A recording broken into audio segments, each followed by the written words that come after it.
Mr. Speaker, 6 years ago, there's a famous black French footballer called Benjamin Mendy, who arrived at the Manchester club called Manchester City as the most expensive defender at the time. Mr. Speaker, around November of 2020, this gentleman was arraigned in court and charged on 6 allegations of rape. At that particular point when those charges were brought against Benjamin Mendy, his career entirely stopped. His contract at Manchester City, of course, was put on hold. His bright future as a footballer was thrown into confusion. It was only in January of this year that footballer called Mendy was cleared of those charges. Mr. Speaker, there are certain truths that we know in our society. There are certain crimes called crimes of morality. That in fact, Mr. Speaker, for as long as an allegation is made that you have been involved in a crime of morality, for instance, rape or defilement of a minor, the public already in their minds make a determination that you as a man are guilty. Mr. Speaker, there is also a tenet of law that the person who makes an allegation has the responsibility to prove that allegation. He who alleges must prove.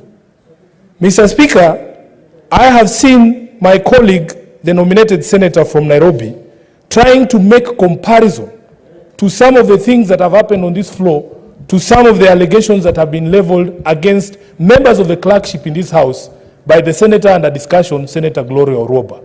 Mr. Speaker, this report is what we are supposed to restrict ourselves to this afternoon. Senator Gloria Orwoba made very specific allegations that have been captured in this report, Mr. Speaker, and her responsibility, her sole responsibility, because we all have responsibility for the statements that we make and the allegations that we make. The first one, and this is found on page 8 of the report by the committee, is an allegation of pursuit of sexual favors in this house. Now, as I have told you, some of these allegations, especially for crimes of morality, immediately the allegation is made, especially to a man, you are done. The society will not wait for the court case. They will not be interested in what the witnesses will come to say. In the minds of those people, you are a rapist once the allegation has been made. And that is the God honest truth. So, it is not to say that you cannot make an allegation.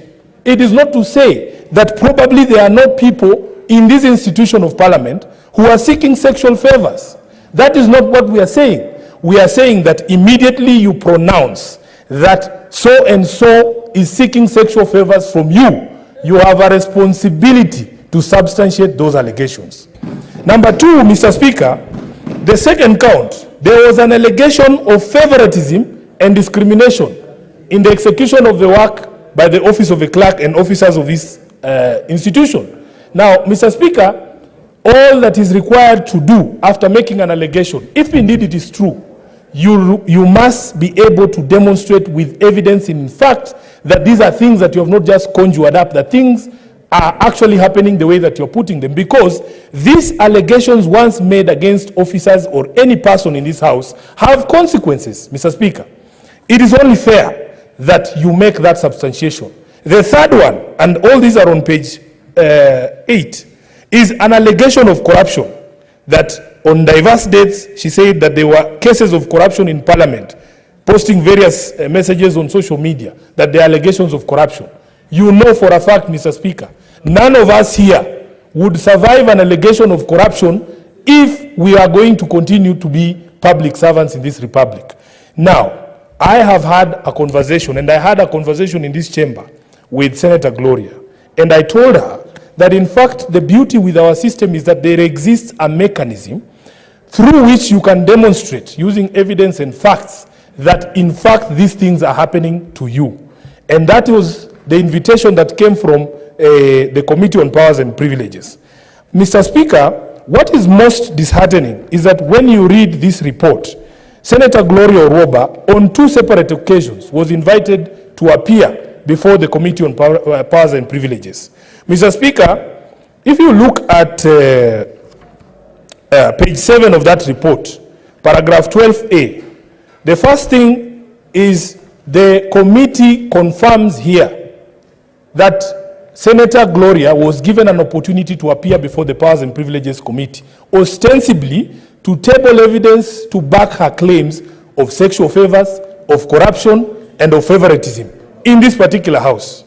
Mr. Speaker, you can see that at paragraph 13, that matter, some of those allegations that she had made were the subject of investigations by none other than the Directorate of Criminal Investigations.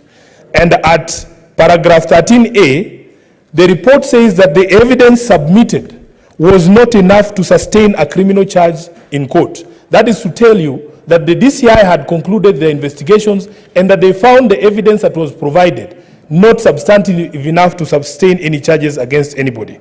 Mr. Speaker, it was also at paragraph 14, the committee says that no evidence was tendered by Senator Gloria Orwoba to rebut the charges, and hence the allegations that she made remained unsubstantiated.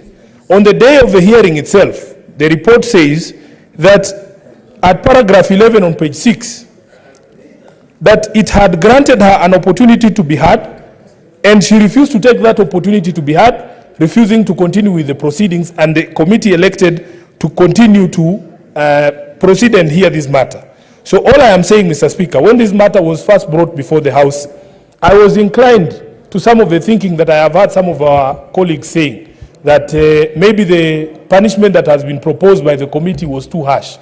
But for me, Mr. Speaker, if you have gone through certain things in this House, and you have publicly said this is what you're going through and it is impeding your work as a senator in this House, and then you are granted an opportunity for you to table evidence against these things, because I do not believe that it is impossible for you to demonstrate bias. It is not impossible for you to demonstrate. If honorable any member here has treated you unfairly, there will be traces, there will be tracks. But for you to make allegations and accusations against people who cannot defend themselves in public, it is very, very unfair for you then to be granted an opportunity to substantiate, then you refuse to substantiate. One of the most unfair things in these particular proceedings, Mr. Speaker, is that the person who was the subject of these allegations that remain unproven and unsubstantiated is a clerk in this House who does not have the same political platform like Sufuna to be able to answer you. For me, everybody in this House knows, if you come after me, we will be with you, mundu kumundu. I have no problem with that. You are very free to come and attack Sufuna on any day, because I will deal with you perpendicularly, circumferentially, whatever it is. But for people seated at this table, Mr. Speaker, they do not enjoy the same privilege. What is the most hurtful thing is, and I think Clerk Jeremiah Nyegenye has demonstrated some level of restraint and maturity that I personally do not believe I possess. Because I cannot be in a forum with you. You are making allegation after allegation after allegation. You are given opportunity to substantiate, and I have to read all that information and just look at you and keep quiet. It will not happen. Some of us, I think, are built of a bit more volatile material that is easily combustible, Mr. Speaker, and I will not allow you to continue like that. So, for those reasons, Mr. Speaker, I believe that Senator Gloria, having made those allegations, she had a responsibility to substantiate those allegations. She had the opportunity to substantiate those allegations before the committee. She elected not to appear before that committee or to tender any evidence. Those allegations remain unsubstantiated, and therefore, the punishment that has been proposed by the committee is something that I am willing to support, and I hereby support. Thank you, Mr. Speaker. Thank you, Senator Sufuna. And Senator Sufuna, for your information, I think we are made from the same material. So I think we are okay. That's a good material.